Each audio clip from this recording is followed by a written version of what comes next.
আপনার মাকে কিনতে আসছি আমি। এই কে রে ভাই তুই আর করতে গাইছিস? আমি কে বা আমি কোথায় থেকে আসছি সেগুলো আপনার এখন আপাতত না জানলেও চলবে। আমি যতটুকু জানি যে আপনি আপনার মাকে বিক্রি করতেছেন। বলেন, আপনার মায়ের জন্য আপনাকে কত টাকা দিতে হবে? তুই আমার মারে কিনবি? কত দিবি? আচ্ছা এক কাজ কর, তুই আমার মারে কিনবি তো 15 লাখ টাকা দে যা। বাস? মাত্র 15 লাখ টাকা? আমি তো আরো অনেক বেশি কিছু ভেবে রাখছিলাম। যাই হোক, যেহেতু নিয়ে আসছি তাহলে আর ফেরত নিয়ে যাব না। এখানে পুরো 25 লক্ষ টাকা আছে, পুরোটাই আপনার। কি কইতেছে না হাসা কথা? 25 লক্ষ টাকা আছে এর ভিতরে? বিশ্বাস হচ্ছে না? চেক করে দেখেন। ঠিকই বলছেন।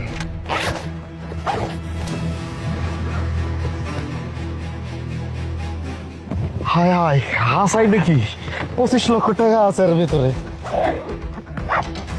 ভাইজান আপনি আমার মারে লয়ে যান, এর লগে কি করবেন না করবেন, বাসায় কাজ করাবেন না কোন হোটেলে কাজ করাবেন, এটা একান্ত আপনার ব্যক্তিগত ব্যাপার। আমার মারে আপনি লয়ে যান, আজকের পর থেকে আমার মা আপনার।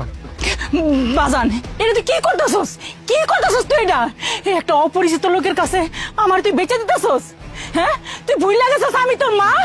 সামান্য কিছু টাকার লিগে তুই এই লোকটার কাছে আমার বেচে দিতেছস? কি লিগে করতেছস এরকম? কোন কারণে করতেছস?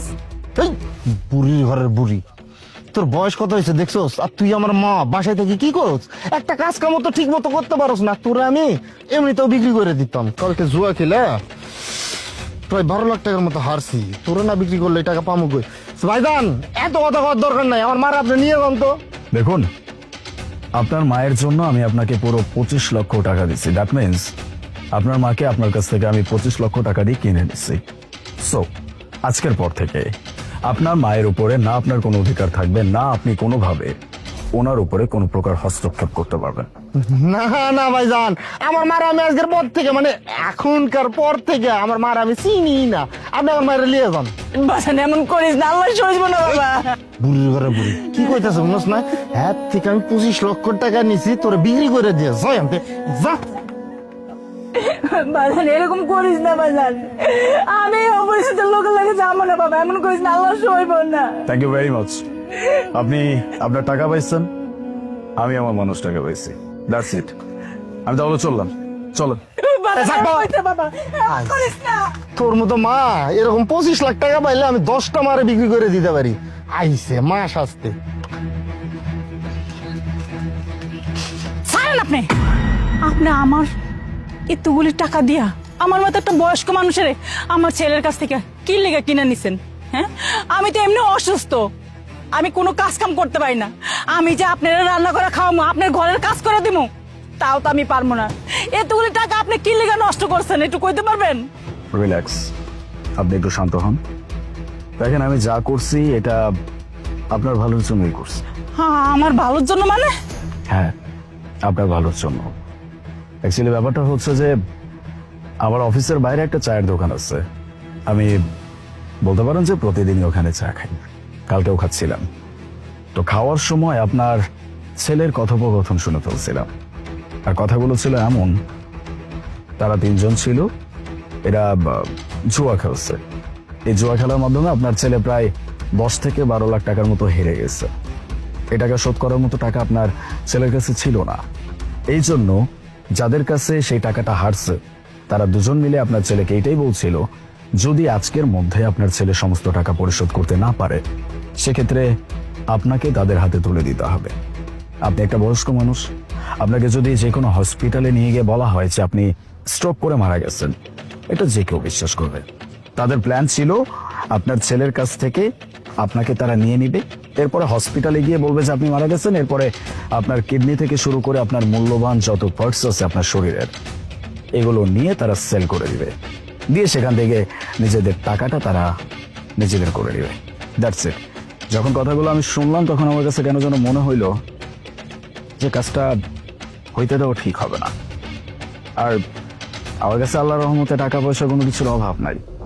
এত টাকা পয়সা দিয়ে কি বা করব যদি এই কথাগুলো শোনার পরেও একটা মানুষের জীবন না বাঁচাইতে পারি। দ্যাটস ওয়াই আর কোনো কিছু চিন্তা না করে সকাল সকাল আপনাদের বাড়িতে চলে আসছিলাম। তারপরে যা হয়েছে সেটা তো আপনি নিজেই দেখছেন। কি কি করতেছেন বাবা আপনি? আমার ছেলে জুয়া খেলা 12 লাখ টাকা হারছে, ওই টাকার কারণে ওর মারে বেচা দিব? এত কষ্ট করে সেই ছোটবেলায় আমার স্বামী মারা গেছে, সেই ছোট থাকতে আমি ওরে মানুষের বাসায় কাজ করে রাস্তায় ইটা ভাঙা আমি কোলে পিঠে করে আমার ছেলের আমি মানুষ করছি, এত বড় করছি, আর ওই ছেলে আমারে বিক্রি করে দিব জুয়া খেলা টাকার জন্য?